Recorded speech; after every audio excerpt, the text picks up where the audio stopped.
जोबोर मोजाङै अर्गानाइज खालामदों आर'नाइ एन्टारटेनमेन्टआ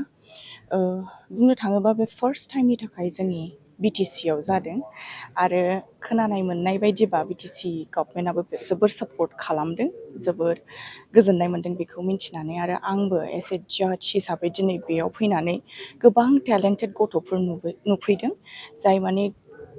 गोबां दाब दाब जायगानिफ्राय फैदों खालि क'क्राझारनिल' नङा गासैबो आसामनिफ्राय बेयाव फैजोबदों बिथांमोनखौहाय नुफैनानै बिथांमोनजोंहाय इन्टारेक्ट खालामनो मोननानै आं जोबोर मोजां मोनदों गोबां मोजां मोजां गथ'फोर ओंखारबाय जोंनि जायगायावबो बुंनो थाङोबा बिसोरो दा बेयाव देरहायोब्ला बिसोरो मिस इउनिभार्स इन्डियायावहाय बिथांमोनहा माने चान्सखौ मोनगोन बेनिफ्राय जुदि इन्डियायाव देरहायोबा बिथांमोनहा आरोबाव गोजौसिन थाखोआवहाय बादायलायहैनो मोनबावगोन स' दा जोंनिफ्राय बुंनो थाङोबा जोंनि बर'खौथ' जों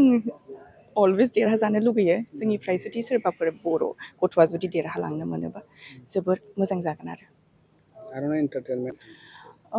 जोबोर मोजां मोजां श'स लाबोबाय थायो बिथांमोनहा गोदोनिफ्रायनो लाबोगासिनो बिदि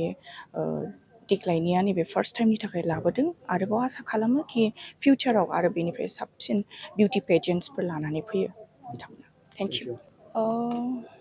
बिदिथ' गोबां माने गासैबो बुस्थुआनो माने माखासे नेगेटिभ पइन्ट्सबो थायो माखासे पजिटिभ पइन्ट्सबो थायो दा जुदि नोंथांमोनहा पजिटिभलि लानानै जुदि नायोबा गासिबो पजिटिभलि जायो ओमफ्राय जुदि नेगेटिभ महरै नायोबा नेगेटिभलि जालाङो जोंहा दिनैहाय माने मिस इउनिभार्स आसामनि ग्रेन्ड अडिशन जागासिनो दं क'क्राझार बड'फा कालचारेल कमप्लेक्सआव दा मिस इउनिभार्स आसामनिफ्राय दिनैहायनि ग्रेन्ड अडिशनाव जाय माने केन्डिडेटआ बेस्ट जागोन बेखौ जोङो ग्रेन्ड फाइनालनि थाखाय सेलेक्ट खालामगोन ग्रेन्ड फाइनालिया जागोन जोंना बङाइगाव सापागुरि आरसिसि अडिट'रियाम हलाव दा जायफोर केन्डिडेटफोरा गोसो गुदुं एबा अफलाइन अडिशनाव गोजाननि थाखाय फैनो हायाखै जों बिथांमोनखौ अनलाइन अडिशनबो लाबोनाय जागोन जाय बिथांमोनहा गोसो गुदुं जोंजों कन्टेक्ट खालामनानै अनलाइन अडिशनबो होनो हागोन आरो दिनै जोंनाव 30+ पार्टिसिपेन्टफोरा दंफैयो बुंनो थाङोबा जोंनाव दं गसाइगाव क'क्राझार बाक्सा चिरां उदालगुरि ओमफ्राय आपार आसामनिफ्राय जोंनाव दंफैयो दिखियाजुलि सनितपुर कार्बि आलं गलाघाट गोबां डिस्ट्रिक्टनिफ्राय दंफैयो आरो दिनै ग्रेन्ड अडिशनाव जाज हिसाबै आं एसे टाइटेल हल्डार लाइसेन्स हल्डार हिसाबै आं सासे दङ आरो जोंहा सेकेन्डआव बर'नि फेमास एक्ट्रेस फुजि बसुमतारी दङ आरो मडेलिं लाइननिफ्राय दैजि बसुमतारी आरो जोङो इण्डियाननिनो सासे बेस्ट पेजेन्ट ट्रेनार आरनिस दैमारि बेखौबो जोङो एसे जाज हिसाबै लाबोदों बिथांमोनहा जुदि मिस इउनिभार्स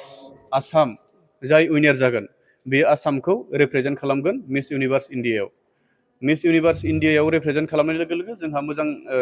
मोजां केन्डिडेट जाय आसामखौ प्राउडलि नेसनेल स्टेजाव रिप्रेजेन्ट खालामहैनो हायो उइदिन 28-29 स्टेटनि गेजेराव सासे कम्पिटिटिभ केन्डिडेट हरनाया जोंनि दायथ' आरो जोंहा मोजां केन्डिडेट हरनो हायोबासो जोंहा हयथ' उइनार जानायनि चान्स थायो आरो मिस इउनिभार्स इण्डिया जाय जागोन बियो इण्डियाखौ मिस इउनिभार्सआव रिप्रेजेन्ट खालामगोन